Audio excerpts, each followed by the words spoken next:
കാഞ്ഞങ്ങാടുള്ള 3 അഭിഭാഷകർക്കൊപ്പമായിരുന്നു കാസർഗോഡ് 1-ാം class magistrate V K. Unnikrishnan സുള്ളിയയിലെത്തിയത്.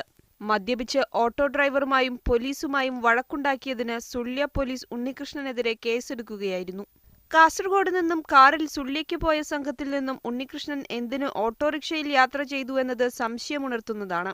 Magistrate കേസിൽപ്പെട്ടപ്പോഴും സഹയാത്രികർ രക്ഷപ്പെട്ടതിനെക്കുറിച്ചും ആരോപണമുയരുന്നുണ്ട്. ഈ ഗൂഢാലോചനയ്ക്കൊക്കെ തന്നെ കരുക്കൾ നീക്കിയ ചില അഭിഭാഷകരുടെ സംഘം ഇതിലുണ്ടെന്ന് ഞങ്ങൾ ഭയപ്പെടുകയാണ്. ആ അഭിഭാഷകർ ആരൊക്കെയാണെങ്കിലും അവരെത്രയും പെട്ടെന്ന് നിയമത്തിന് മുന്നിൽ കൊണ്ടുവരിക എന്നുള്ളതാണ്.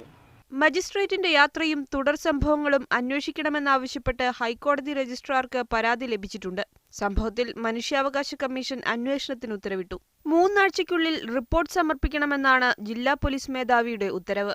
മജിസ്ട്രേറ്റും അഭിഭാഷകരും ഒന്നിച്ച് യാത്ര ചെയ്യാനിടയായ സാഹചര്യവും യാത്രയുടെ ലക്ഷ്യവും ദുരൂഹമായി തുടരുകയാണ്. മീഡിയ 1 കാസർഗോഡ്.